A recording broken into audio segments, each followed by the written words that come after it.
gente!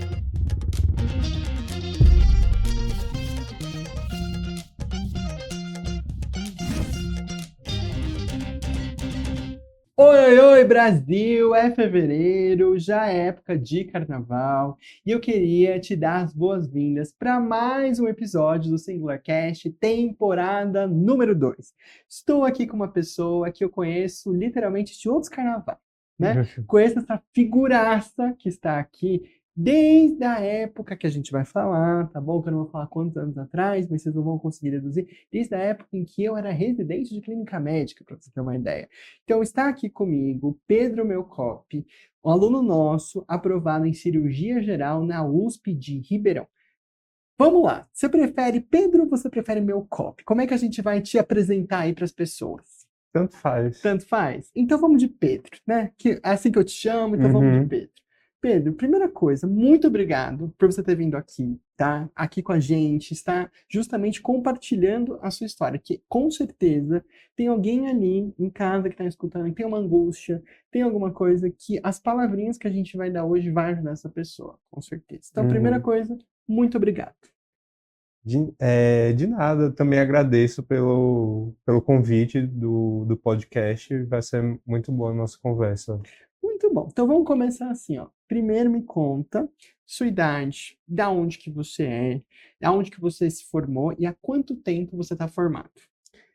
Bom, eu me chamo Pedro Melcop, tenho 28 anos, eu sou de Recife, Pernambuco, me formei na USP de São Paulo em 2021. Então, eu estou formado há 3 anos, Perfeito. 4 esse ano, né?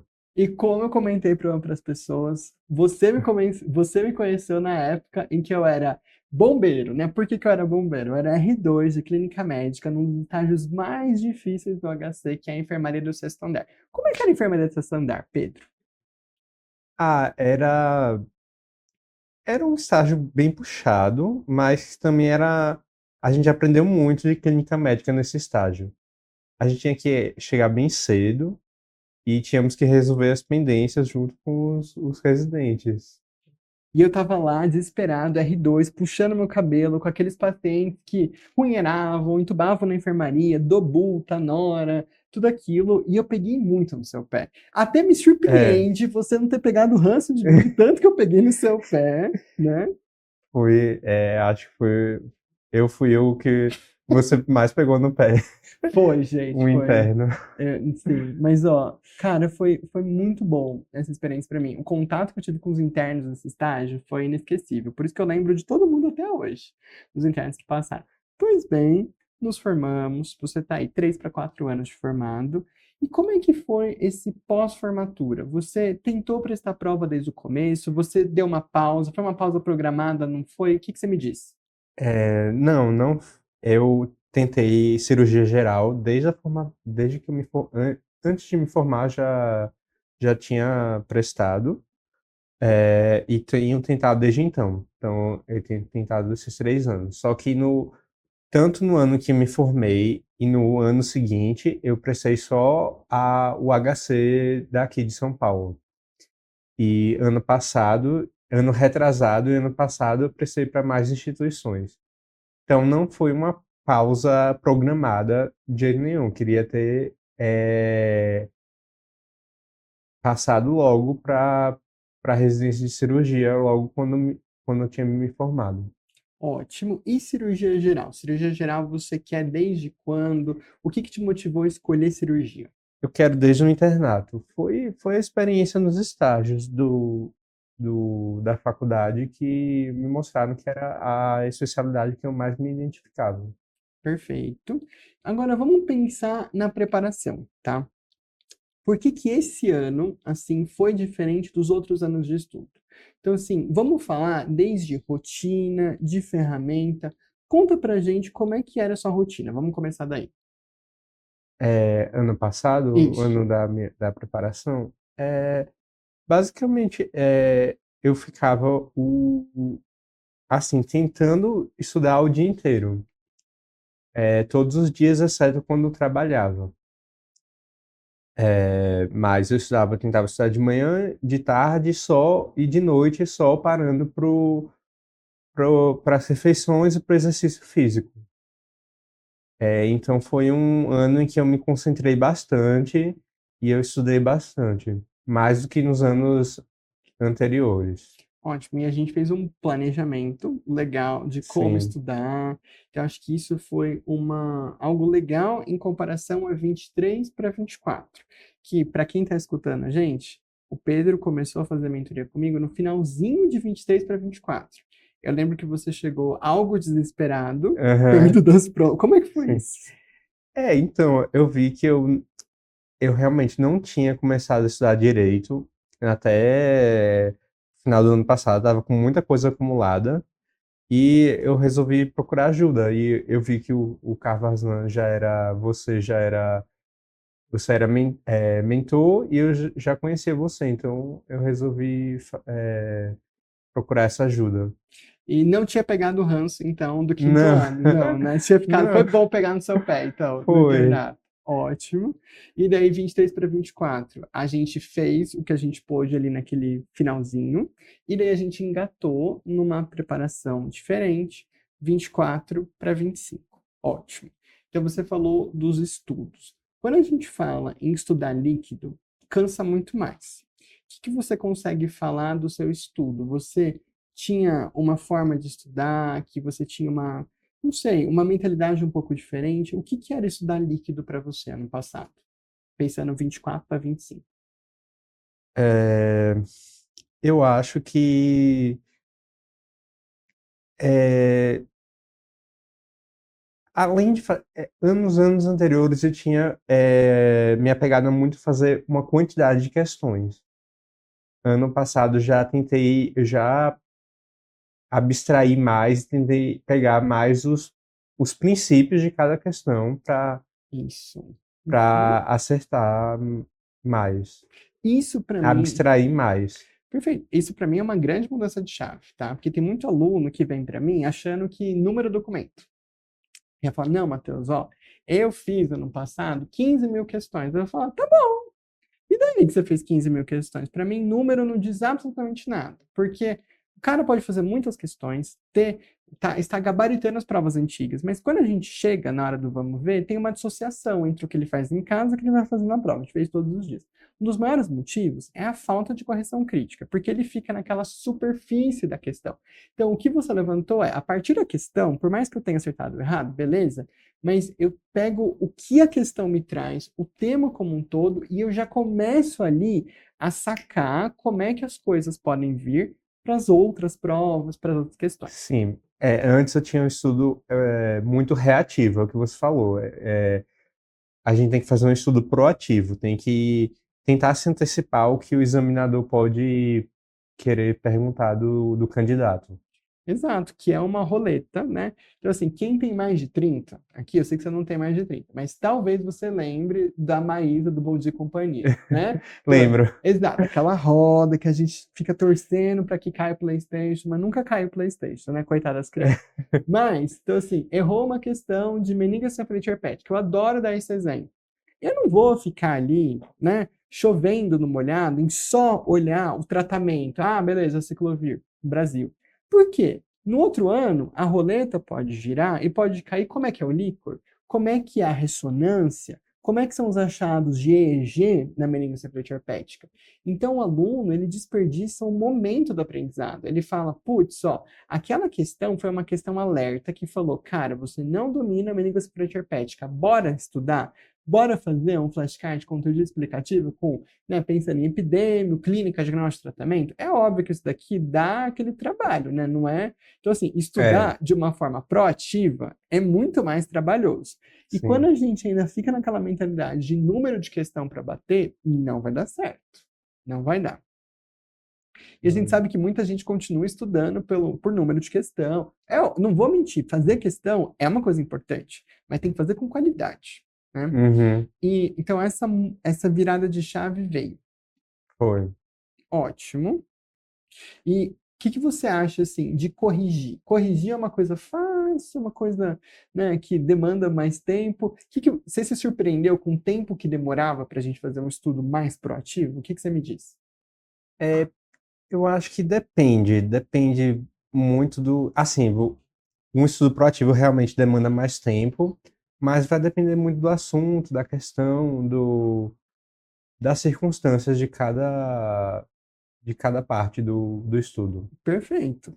E a gente vai, é como andar de bicicleta. Quanto mais você corrige, mais você aprende a fazer uma correção crítica.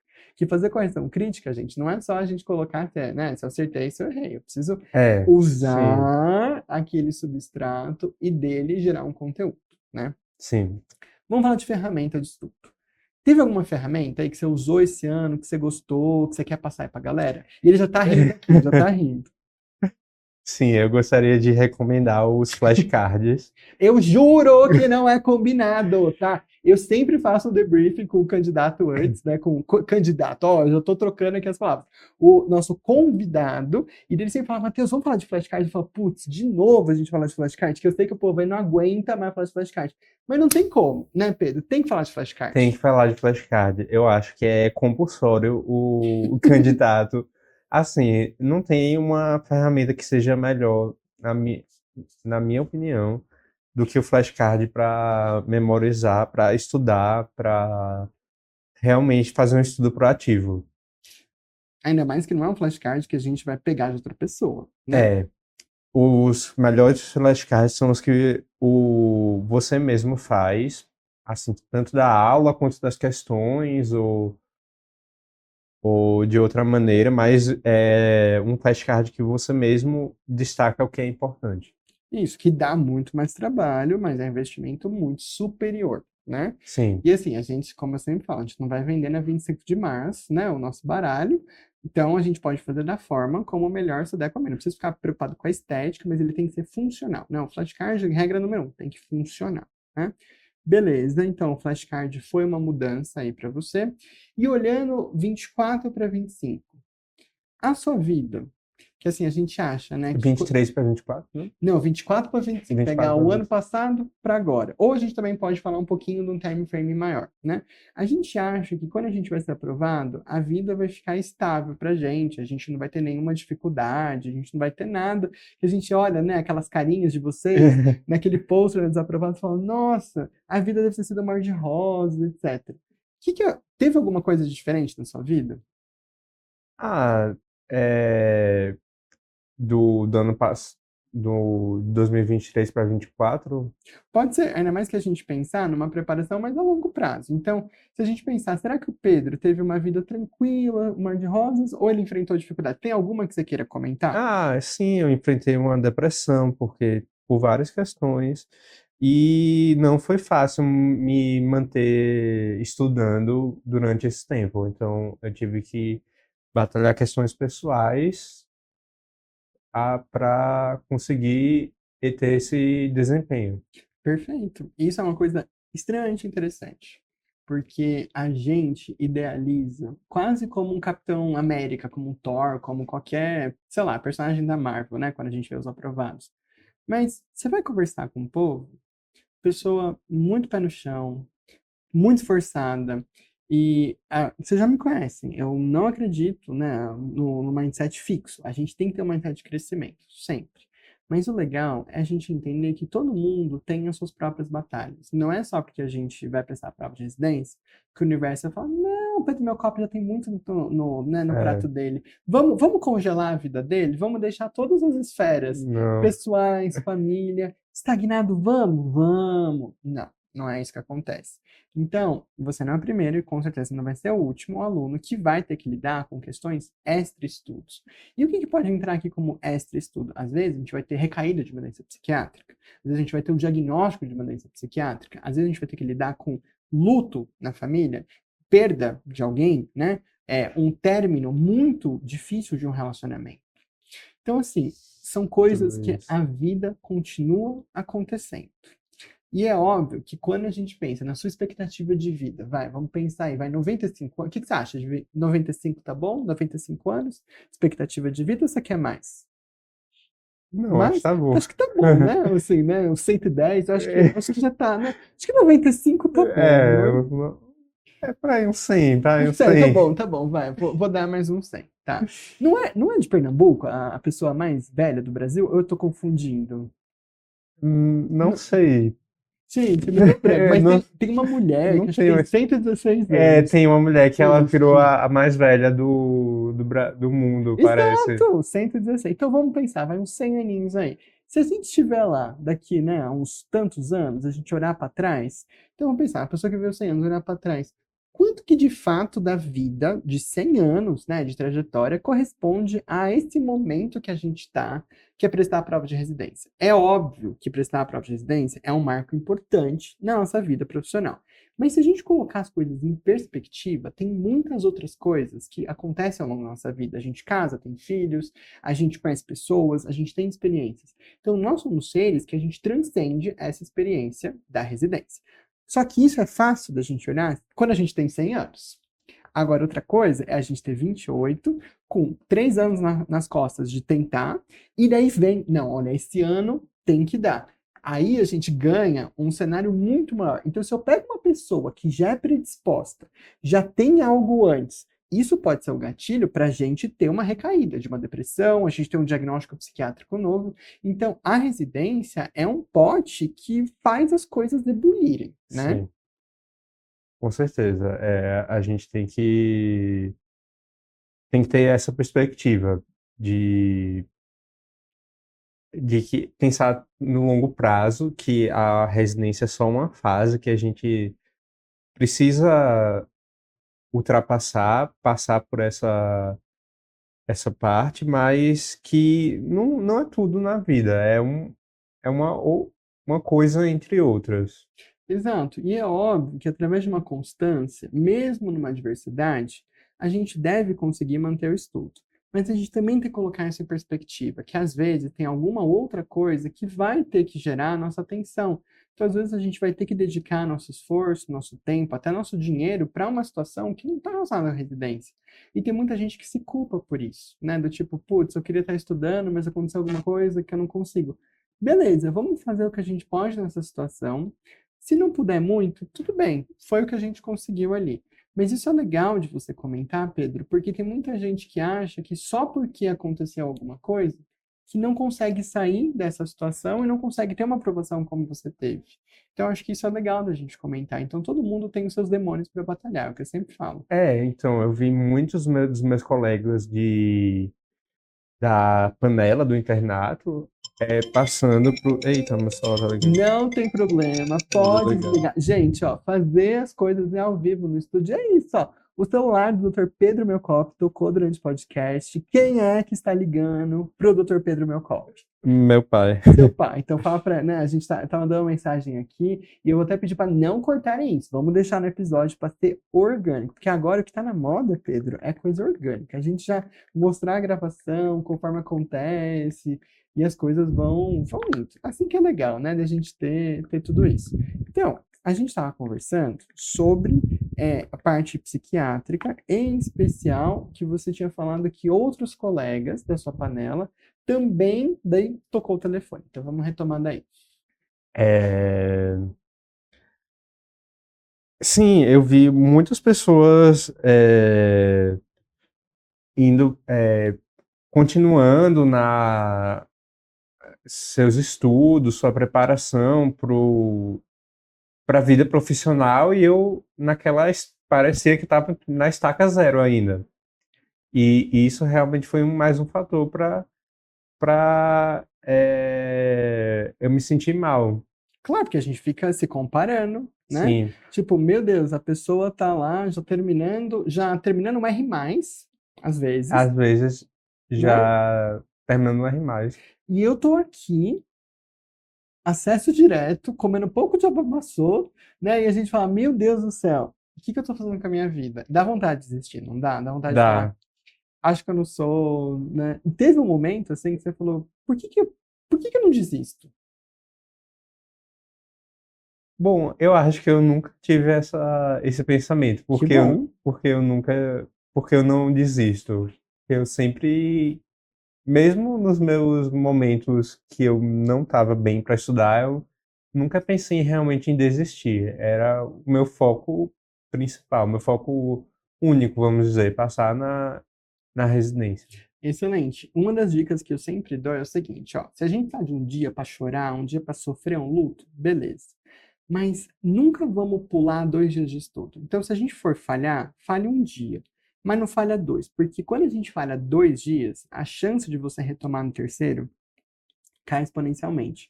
Então, às vezes a gente vai precisar acontecer alguma coisa, a gente vai precisar tirar um dia pessoal, por assim dizer. Mas não vamos deixar que esse dia ganhe uma proporção muito grande, né? Então, mudando um pouquinho de rumo, tá? USP São Paulo e a gente passou na USP Ribeirão. Quantas instituições você prestou esse ano? A gente teve resultados, outros resultados positivos? Você teve que encarar os resultados. Como é que foi encarar todo esse resultado? Foi evoluindo? O que você me diz? Eu acho que fiz 12 instituições esse ano. Tá. Prestei 12 instituições.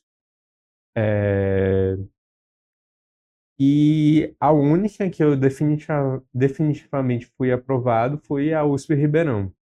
O meu foco principal era a USP São Paulo.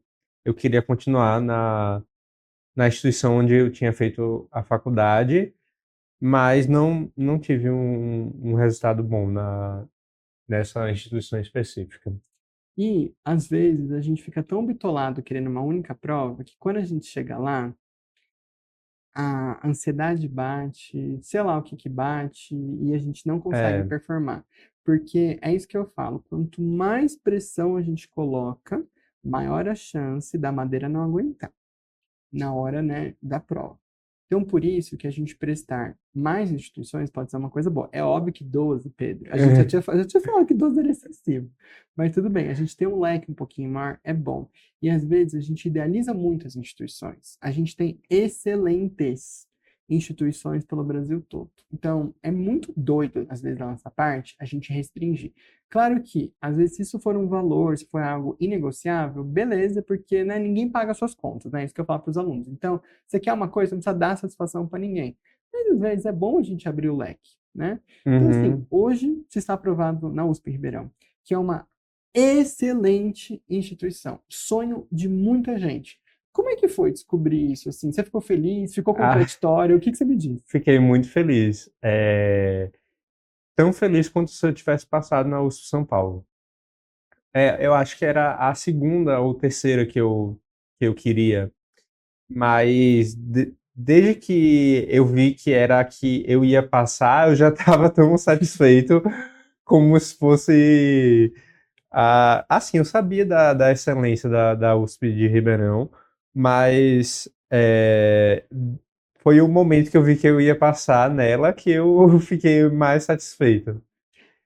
E assim, a gente foi montando, eu e os outros candidatos fomos montando uns rankings, então eu fiquei muito na expectativa da USP de Ribeirão. Isso é muito bom, tá? Porque a gente precisa abrir nossos horizontes. É isso que a gente fala. Se o cara quer fechar, beleza. Mas eu sempre sou a favor da gente abrir um pouco. Tem coisa muito boa por aí. E às vezes, sei lá, às vezes vamos saber daqui a 5 anos não tinha um motivo para você ir para Ribeirão, né? É, Vai saber. A gente não sabe. A gente não sabe o que que o futuro nos reserva. E se eu tivesse que dar um conselho para mim mesmo há, sei lá, 5 anos, eu teria dito, olha, faça outras instituições, faça todas as instituições possíveis. Assim, eu teria dito isso para mim, porque principalmente na questão de cirurgia, em que muitas vezes é mais importante a subespecialidade, isso. o R+. Então, eu realmente deveria ter aberto esse leque mais precocemente. Perfeito. Então, a gente nada como amadurecer, né? Nada como ganhar experience points Sim. né, e evoluir. Muito bom.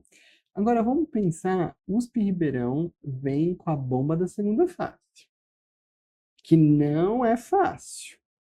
Então, tem muito Então, aluno que, ao mesmo tempo que vê o nome ali aprovado na primeira fase, comemora, mas chora. Que fala, caralho, eu posso xingar nesse podcast. Caralho. E agora? O que que eu faço? Como é que foi isso pra você? Foi uma boa surpresa, mas eu estava mais concentrado para o estudo para o São Paulo naquele momento em que eu passei para a segunda fase. Mas depois que eu passei, depois que passou o dia da prova da UF São Paulo, eu realmente me concentrei totalmente para essa segunda fase. Sim, que foi quando a gente conversou. Passei para Sim. você a nossa planilha de Aham. estudos. E o que que você me diz do estudo da segunda fase? O que que você acha que deu muito certo e você quer deixar como dica também para quem está escutando isso?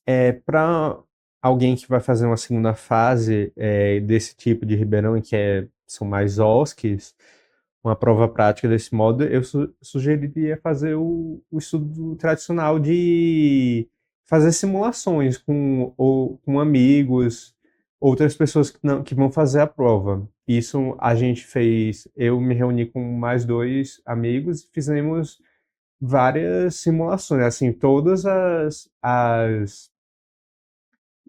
segundas fases da USP Ribeirão que tínhamos acesso, nós fizemos os checklists delas.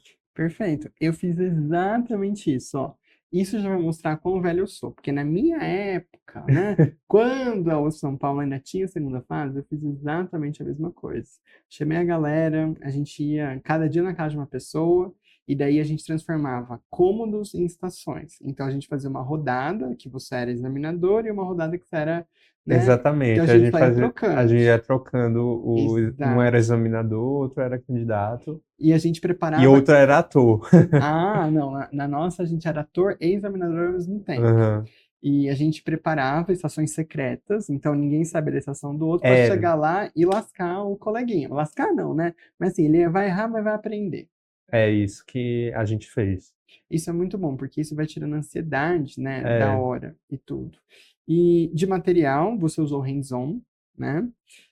O hands-on é um curso que eu tenho no meu coração. Eu adoro o hands-on. Sou suspeito para falar, porque clínica médica, a parte que que eu fiz, né, do hands-on, deixei lá para vocês, mas eu adoro esse conteúdo, tá? Eu fiz assim de todo amor e carinho para vocês. E eu gosto tanto de ver o povo usando, aprendendo com as coisas do hands-on. Para mim, né? Não tem nem palavras para falar o quanto que eu gosto desse curso. Você gostou do hands-on? Mas assim, pode também criticar, viu? Não precisa, não, né? gostei bastante. Foi até no, naquele, me lembra do nome no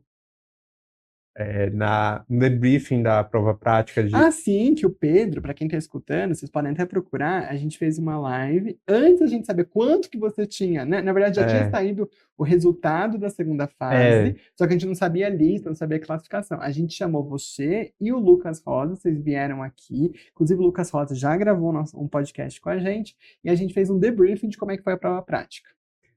é, desde aquele, é, ai meu Deus, esqueci o que eu ia falar. Não tem problema, não tem problema. Imagina, ó, gente, é muito difícil estar aqui, né? Que a gente vai falando e tudo, e a gente vai esquecendo, porque é o fluxo de pensamentos, né? Faz parte. Mas foi um dia bom, porque vieram vocês dois, a gente fez o debriefing, a gente comentou das coisas boas, as coisas ruins também, né? E a gente estava falando do curso, né? Como o Ah, curso sim, tinha o te curso. ajudado. Como eu tinha falado no debriefing, teve mais de uma estação em que foi idêntica ao do hands-on. Exato. Exato, porque a gente treina muitos cenários no hands-on, são os cenários-chave que a gente consegue pegar e aplicar, inclusive, em outros contextos, né? Conta pra gente um pouquinho do medo de chegar lá na segunda fase, assim, qual que é aquela sensação de você escutar, né, a sirene? O que que era, né, em Ribeirão? Era uma Era uma sirene? sirene. Como é que, assim, como é que foi esse processo? Ah, assim, realmente fiquei muito ansioso. Nas primeiras principalmente. É, então, realmente uma coisa bem desafiadora fazer essa segunda fase Principalmente que nunca tinha feito uma segunda fase de prova prática antes. Foi a minha primeira.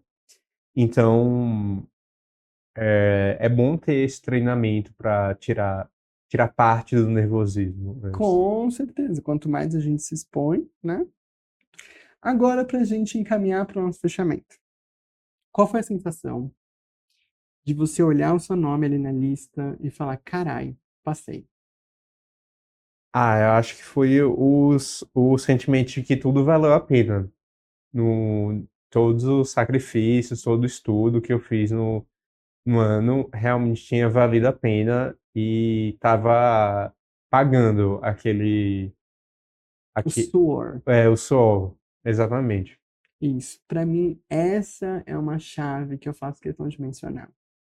Então, assim, muito custa aquilo que muito vale. Então, assim, nenhuma aprovação vem. Não, ninguém. Assim, eu tô hoje para conhecer um aluno que vai chegar para mim, menino, não é que eu fui lá prestar a prova da USP Ribeirão e passei, assim, não é, não existe isso. Não tem, não tem. Todo mundo que foi aprovado, você pode ir lá perguntar, você, filho, o que que você fez? Você, o que que você fez? Vão falar, ó, eu me dediquei, eu me esforcei, eu abdiquei de algumas coisas. Não foi, né? O ano não precisa ser uma tortura medieval. Não precisa ser isso.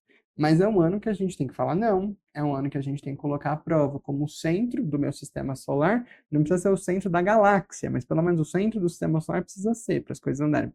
Colocar a prioridade, né, no eixo. Mas as coisas andam, né, Pedro? Então, assim, se a gente tem um esforço, a gente vai fazendo, beleza. Então, vamos pensar agora, ó, se o Pedro Melcop aparecesse aqui, ó, né, aqui do lado. Então, ele vai chegar, Pedro Melcop do começo de 2024. Ele vai ver, conhecer o Pedro de 2025. Tem alguma palavra que você gostaria que você tivesse escutado há um ano atrás e falasse, olha, cuidado com tal coisa, ó, pensa assim, pensa assado. Qual é o conselho que você mesmo teria se dado há um ano atrás? Hoje, sabendo que você foi aprovado. Ter uma rotina com mais estudo proativo, ou seja, mais flashcards, mais correção crítica e uma rotina mais consistente. Isso seria o meu conselho para meu eu de 2024. Perfeito, porque isso que você comentou é o que eu falo. E assim, esse conceito, eu acho que é legal a gente comentar, a gente fechar. Na mentoria, eu comento muito sobre a história natural do aluno aprovado. É como se fosse a história natural de uma doença. A gente acha que todo mundo já, assim, do dia para a noite, de repente sai de um desempenho, vai para outro e de repente vai aprovação. Mas não. Eu consigo pegar os alunos e se a gente fizer uma retrospectiva, a gente vai ver 5 fases da história natural do aluno aprovado. E por que eu estou falando disso? Porque a primeira fase é sempre uma rotina. Se eu não tenho a base de um prédio, eu gosto de comentar que essas cinco fases é como se fossem um prédio que está sendo erguido com vários andares. Não adianta eu querer construir o quinto andar se o térreo, ou seja, o primeiro andar, não está pronto. Quem é o primeiro andar? A rotina. Então, tem muita gente que noia com ferramenta de estudo, noia com flashcard, noia com Pomodoro, mas não faz o que vem antes, que é você ter a constância de uma rotina de estudo. E o aluno fica muito preso com a ideia que ele vai sentar a bunda e ele vai não apenas manter a bunda sentada estudando, mas que o Sim. conteúdo vai vir e ele vai estudar da melhor forma possível, com a melhor qualidade. Mas É, não. Primeiro a gente sempre a tem. gente se superestima nesse Exato. quesito. Mas as coisas elas melhoram com o tempo. E o alicerce da história natural do aluno aprovado é a rotina. Se o cara não tiver uma rotina boa, uma rotina sólida, que ele consiga sustentar, não adianta as outras coisas. Então, por isso que isso daí é o térreo. O que é o segundo andar que a gente teve na nossa preparação? A gente pode até usar você como exemplo com as coisas que você citou. O segundo andar, para mim, muito claro, depois que a gente tem o básico da rotina, é claro que não são fases sequenciais no sentido, acabou uma, não existe mais e começa outra. Não, elas têm um overlap, mas elas têm uma sequência. Então, primeira rotina, segunda fase, ferramenta. Agora que entra. Agora que a gente já tem um popô que aguenta sentar e fazer as coisas, minimamente, não precisa ser perfeito, mas minimamente uma rotina, agora entra a ferramenta. Agora entra o flashcard. colocando a minha revisão. Para daí sim a gente ter a semente de uma terceira fase. Quem que vai ser a terceira fase? Terceira fase, justamente, primeira vez na vida do aluno que aqueles assuntos cabeludos começam a ficar menos cabeludos. A gente não tem aumento de ponto ainda. Por isso que a terceira fase é muito marcada por depressão dos alunos. Então ele olha assim, cara, eu já estou ralando, já estou fazendo aqui 12 semanas, 16 semanas, estou fazendo minha rotina, estou fazendo uma flashcard, mas cadê a porra do meu ponto? Não, cadê? Matheus não tinha prometido que o pontinho ia vir? Mas não vem. Terceira fase não tem aumento de ponto. Tem a sensação, né? Sensação subjetiva é meio contraditória, né? Porque não tem uma sensação objetiva, mas... Anyways, vem a sensação do cadê meus pontos? Eles não estão vindo. Mas a gente já tem a sensação de os assuntos serem mais familiares. É isso que marca a fase 3. Você teve, ó, eu vou falar da quarta e da quinta, mas o que você me diz a respeito dessas primeira, segunda e terceira fase? Da primeira fase rotina, eu digo que no começo do ano eu ainda não estava com a rotina perfeitamente estabelecida.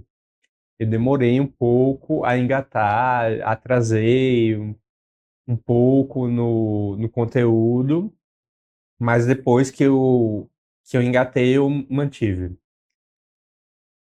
A segunda, a segunda, o segundo andar, que seriam as ferramentas, também eu também não estava utilizando plenamente desde o começo. Eu só fui realmente percebendo a eficácia delas ao longo do ano.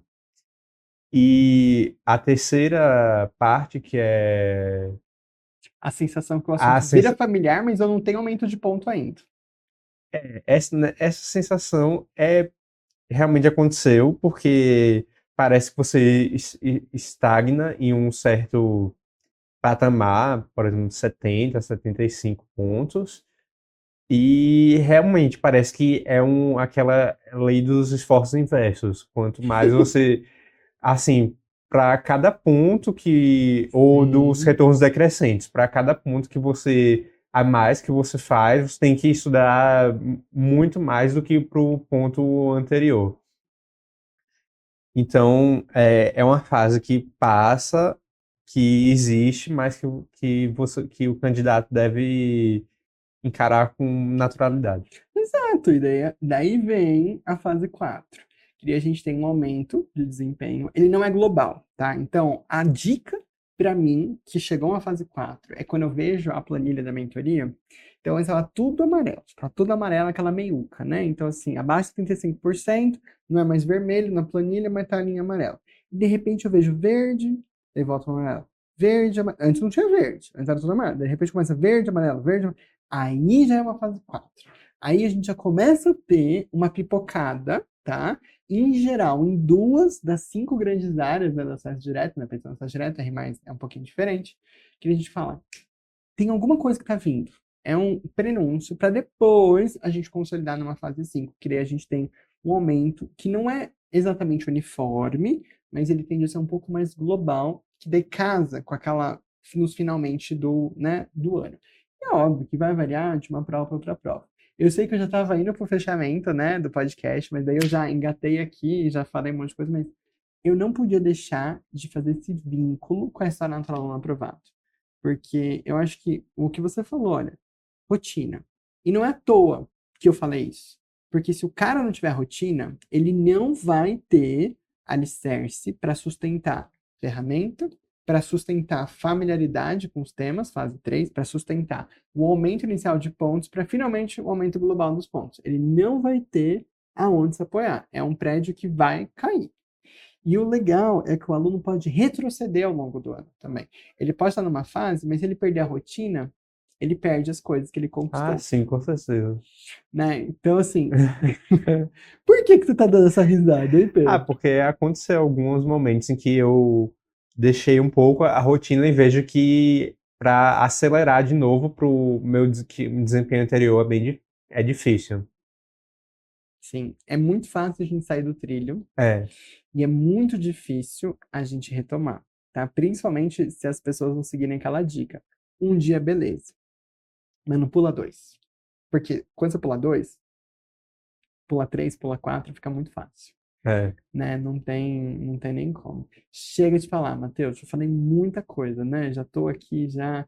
Mas, cara, eu adoro fazer podcast com vocês, porque as ideias vão fluindo, vai fazendo bate-papo, tem ligação no meio, né?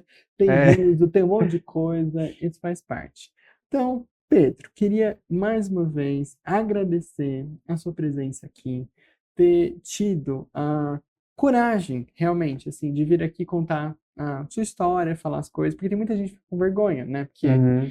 né, beleza, eu passei, mas ok, mas sua história sempre pode ajudar uma outra pessoa. Então eu queria agradecer de todo o coração, de verdade, por você ter vindo. Eu queria agradecer também a oportunidade de poder falar sobre a minha preparação. Acho que isso vai ajudar as outras pessoas. Perfeito! E quem sabe eu não te veja de novo aqui daqui a 3 anos, quando a gente estiver no nosso R+, não é mesmo? Sim, com certeza. Espero que isso aconteça. Eu também. Eu tenho certeza que vai acontecer, tá bom? Porque conhecendo o Pedro, da época do internato para hoje, você cresceu muito, muito. Uma das coisas que mais me marcou no nosso estágio era que ainda não tinha essa cabeça que o Pedro tem hoje. O Pedro amadureceu muito, muito de lá para cá. E as coisas que você aprendeu nessa jornada, com certeza, não é à toa que você foi aprovado. Não é à toa que agora você engatou na rotina. Não é à toa que agora você entendeu a importância das ferramentas. Esse Pedro vai encarar o R+ de uma outra forma. Que, Ah, com certeza. inclusive, antes da gente começar o episódio, o Pedro já falou, Matheus, você me dá umas dicas para estudar durante a residência? Claro que eu vou dar. A gente vai terminar o episódio aqui, a gente vai bater mal papão com café. Mas é isso. É um Pedro, é outra fase, né? É um ciclo que se fecha, só que apesar de fechamento de um ciclo, você está levando toda aquela bagagem para começar muito melhor no novo ciclo. Então, é um ciclo bem Exatamente. diferente, né? E eu queria agradecer também você aí de casa que está assistindo a gente, seja no YouTube, seja no Spotify. Queria agradecer, como sempre, a sua presença, a sua audiência e os seus comentários também. Então, gente, mais uma vez, um beijo para vocês e a gente se vê no próximo episódio da segunda temporada do Singularcast. Oi, oi, oi, gente!